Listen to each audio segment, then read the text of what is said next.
लठ मारो इनका, गाड़ी मंगा लो इन्हें भर के लेके चलो। ओए चल यहाँ से, दिख नहीं जाएगा। लठ मारो इनका, गाड़ी मंगा लो इन्हें भर के लेके चलो। ओए चल यहाँ से, दिख नहीं जाएगा। गुहुला चीका के गांव दाबनखेड़ी में पुलिस और प्रशासन ने नशा तस्कर के मकान पर बुलडोजर चलाकर उसे गिरा दिया। मकान गिराए जाने के दौरान ग्रामीणों ने पथराव करने की कोशिश भी की, लेकिन पुलिस ने ग्रामीणों को डंडे लेकर खदेड़ दिया। गांव के लोगों के विरोध को देखते हुए पुलिस को हल्का बल भी प्रयोग करना पड़ा। आपको विस्तार से बता दें, सुबह 10 बजे के आसपास पुलिस और प्रशासन का अमला गाँव दाबनखेड़ी पहुँचा। मकान गिराए जाने की कार्रवाई के दौरान नायब तहसीलदार सुनील कुमार को ड्यूटी मजिस्ट्रेट नियुक्त किया गया था। उनके साथ बीडीपीओ नरेंद्र कुमार व कानूगो राजा राम भी मौजूद रहे। पुलिस दल की अगुवाई डीएसपी रविंद्र सांगवान कर रहे थे। मकान गिराए जाने की कार्रवाई करने से पहले पुलिस ने सेवा सिंह व उसके परिवार वालों को कहकर घर का सारा सामान बाहर निकलवा दिया। इसके बाद 2 बुलडोजरों की सहायता से मकान को गिराया जाने लगा। इस कार्रवाई के दौरान सैकड़ों की संख्या में ग्रामीणों की भीड़ एकत्रित हो गई। इस दौरान किसी ने बुलडोजर के ऊपर पथराव भी शुरू कर दिया। पत्थर लगते ही बुलडोजर के ड्राइवरों ने काम रोक दिया। इसके बाद पुलिस ने हल्का लाठीचार्ज कर विरोध कर रहे ग्रामीणों की भीड़ को वहां से खदेड़ दिया। मकान गिराए जाने की कार्रवाई लगभग 3 बजे तक जारी रही। तो वहीं दूसरी तरफ पीड़ित परिवार ने कहा कि उन्हें घर से बेघर करना प्रशासन की धक्केशाही है। उन्होंने कहा कि उन्हें घर से बेघर कर दिया गया है। पीड़ित परिवार की महिलाएं प्रशासन को काफ़ी देर तक गुहार लगाती रही, लेकिन प्रशासन ने उनकी नहीं सुनी। तो वहीं इस बारे में पुलिस प्रवक्ता प्रदीप नैनी की तरफ से जारी प्रेस विज्ञप्ति में जानकारी दी गई है कि सेवा सिंह और साहब सिंह अवैध नशे के कारोबार से जुड़े हुए हैं और अवैध नशे के कारोबार करने के संबंध में साहब सिंह पर नशा तस्करी के 5 मामले और सेवा सिंह पर नशा तस्करी के 4 मामले दर्ज हैं। बीडीपीओ नरेंद्र कुमार की ड्यूटी मजिस्ट्रेट की मौजूदगी में आज यह कार्रवाई को अमल में लाया गया। इसके अलावा आपको आज घटनाक्रम के बारे में बता दें कि जैसे मकान गिराए जाने के दौरान सेवा सिंह मकान की सबसे ऊपर की छत पर चढ़ गया और वहां बैठ गया। उसका कहना था कि मकान गिराए जाने से पहले उसके ऊपर बुलडोजर चलाया जाए। जब काफ़ी देर तक पुलिस और प्रशासन की मकान गिराए जाने की कार्रवाई नहीं रुकी तो सेवा सिंह ने मकान की छत से कूदकर आत्महत्या करने का प्रयास किया, लेकिन उसके बेटों ने व ग्रामीणों ने उसे पकड़ लिया। इस बीच कुछ पुलिस कर्मचारी सीढ़ी लगाकर सेवा सिंह को मकान के नीचे ले आए और सेवा सिंह विरोध करने से जब बाज नहीं आए तो पुलिस वालों ने उसे हिरासत में ले लिया। घर से बाहर निकाले गए सामान के पास सेवा सिंह की बीवी और घर की महिलाएं विलाप करने लगीं। गांववासी शमशेर सिंह ने बताया कि सेवा सिंह के मकान के पास कुछ शामलात भूमि है जिस पर उसने मकान बना रखा है, जिस पर नशा तस्करी का भी आरोप लगाया जा रहा है।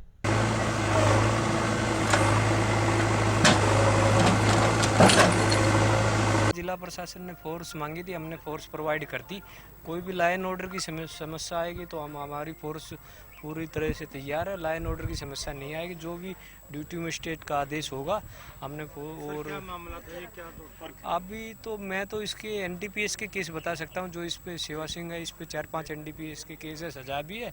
और इसके अलावा तो क्या नाम है, जिला प्रशासन बीडीओ जी बताएंगे अगर भाई ये क्या कौन सा नोटिस दिया। आज हमने इस गांव में 2 करी थी, एक तो साहब सिंह पे के वहाँ पे और हमने फोर्स प्रोवाइड करी थी एक सेवा सिंह की। इनका आपराधिक रिकॉर्ड है? इनका एनडीपीएस के केस है दोनों पे 4-4, 5-5। तो पुलिस को लाठीचार्ज भी करना पड़ेगा? नहीं, जो भी कोई मतलब ऐसा बदतमीजी कर रहा था उसको हमने हटाया। लाठीचार्ज तो नहीं किया हमने किसी प्रकार का। उसको मतलब इसकी ये जो जेसीपी आई थी इसको डड़े मारने लगे थे, हवा हो गए तो उसको हमने पीछे किया है और वो अब शांत है सब, ऐसा कोई बात नहीं। तो सर ये नशीले पदार्थ बेचकर जो कहा जा रहा है कि उसको बेचकर ये अवैध ये तो उसी प्रक्रिया ये जिला प्रशासन बताएगा हमें, तो हमारी तो खाली हमसे फोर्स मांगी। ये करिए, कोई मान नहीं रहा है। कम से कम हमें समय दो। नोटिस मिला, रात मिला, सुबह उठते सारे उन्होंने मशीन भेज दी है। उन्होंने भी मकान टाता। चलो देखो, उन्होंने एक छोटा जिहा बरांडा ही डंगरां दा, कोई चक्कर नहीं। मकान बने ते 35-40 लाख रुपया सरकार जद मुआवजा दे सानू इदा ਇੰਨੀ ਦੇ ਇਹਨਾਂ ਨੇ 5 ਸਾਲਾਂ ਚ ਬਣਾਉਣਾ ਨਹੀਂ ਇਹਨਾਂ ਦੀ ਪ੍ਰਾਪਰਟੀ ਹੈ ਕਿ ਦੇਖੋ ਉੱਪਰ ਚੜ ਕੇ ਮਾਲ ਕੇ ਉਹ ਸੁਸਾਈਡ ਕਰ ਦੇਗਾ। ਸੁਸਾਈਡ ਕਰੇਗਾ, ਉਹ ਦੇਖ ਲਓ ਉੱਪਰ। अगर बंदा सुसाइड कर गया तो प्रशासन जिम्मेदार है इसका। सरकार के ऊपर इस गल दी जिम्मेदार है, जो भी प्रशासन जिम्मेदार है इस चीज का। सरकार के ऊपर इसका सरकार जेडी है ना। अगर अब आपका कोई भी बड़ा ना अधिकारी तो वो बंदा सुसाइड कर जाएगा ऊपर से। वो देखो ऊपर चढ़ गया।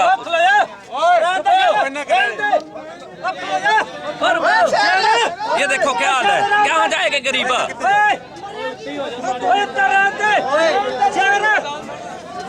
इनको जगह चाहिए, हम साथ में जगह देने के लिए। पंचायत की जमीन पर नाजायज कब्जा किया हुआ था। सर इसे एनडीपीएस के मामले से जोड़कर भी देखा जा रहा है, कहा जा रहा है। जो हमारे पास प्रोसीडिंग है वो नाजायज कब्जे की है। पंचायत की जमीन पर नाजायज कब्जा था, उसको खाली करवाया जा रहा है।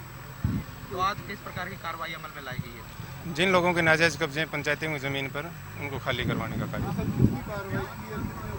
आज इस गांव में 2 नाजायज कब्जों के आदेश हुए थे खाली करवाने के, बेदखली के। उन दोनों नाजायज कब्जों को एक खाली करवा दिया, दूसरा चला हुआ। परिजनों का कहना है कि टाइम से नोटिस नहीं दिया। नहीं, इनको पहले भी दिए थे, लगभग 1 महीना पहले नोटिस दिया था सभी को। ठीक, थैंक यू। नहीं, कोई तस्करी वाला मुद्दा नहीं है यहाँ। कोई भी मैंने ऑर्डर पढ़े हैं, सारी बात पढ़ी है। ये तो 7-2 का केस वाला मुद्दा है। ये 7-2 का केस, ये पंचायती जमीन में घर बना हुआ है। तो ये एसडीएम ने कल 5 बजे ऑर्डर सुनाए हैं इनके, और आज ये गिराने के लिए आ गए। तो मैं तो अभी गांव में आया हुआ था। यहाँ आपको पता चुनाव चल रहा है, वोट कैंपेनिंग के लिए आया हुआ था। लेकिन यहाँ ये देख के लोगों को मैंने पूछा तो ये लोगों ने सुनाया कि इतना धक्का होने लग रहा है। ये वाकई में बिल्कुल धक्का हो रहा है, ये नहीं होना चाहिए, ये प्रशासन कर रहा है। तो इसके बारे में मुख्यमंत्री जी से भी बात करेंगे, तो मिलेंगे। इसके बाद अगर किसी के कोई भी अगर फैसला आता है, एसडीएम ने फैसला दिया है, तो उसको 30 दिन कम से कम अपील के लिए समय मिलता है, ये कानून है। और 30 दिन के लिए वो समय दिया ही नहीं गया इन्होंने, तो एकदम ये धक्का करने लग रहे हैं। एनडीपीएस में काफी मामले नहीं, यहाँ इसके खिलाफ तो एनडीपीएस का कोई मामला है नहीं, और मैंने ऑर्डर भी पढ़े हैं, और उस ऑर्डर में भी ऐसी कोई बात नहीं है। तो ऐसा एनडीपीएस वाला मामला ये नहीं है। वो कोई और होंगे जहाँ एनडीपीएस के होते हैं, कोई एनडीपीएस के होते होंगे जहाँ वो एनडीपीएस की वो कार्रवाई हो।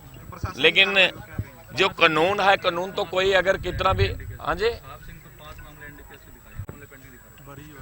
वैसे वो पहले कैसे है मामले, कोई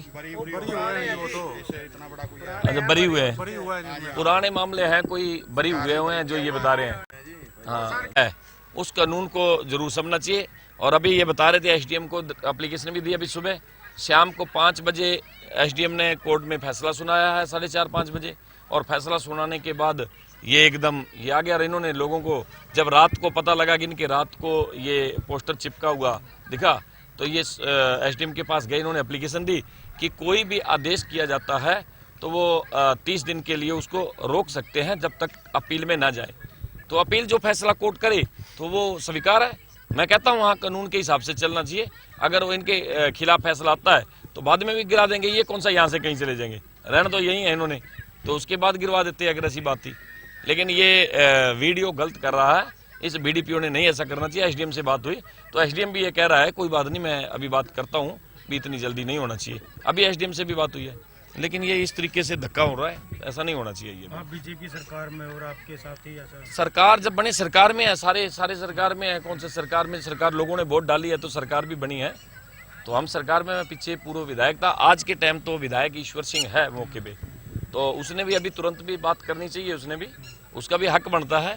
क्योंकि यहाँ तो कोई राजनीति वोटों वाला मामला नहीं देखना चाहिए। कोई किसी का साथी है, कोई किसी का साथी है, वोटर सपोर्टर तो ये तो चलते आएंगे। लेकिन अगर कहीं नजायज हो रही है तो उनका साथ देना चाहिए। तो इसलिए मैं उसको भी ये बात कहता हूँ, ईश्वर सिंह भी अगर कहीं हैं तो वो भी इनका साथ दें, बात करें, किसी से नजायज ना हो, कानून के दायरे में रहते हुए गिराएं, बाद में कोई दिक्कत नहीं, हम बिल्कुल नहीं रोकेंगे अगर कानून में ऐसे गिराया जाता है।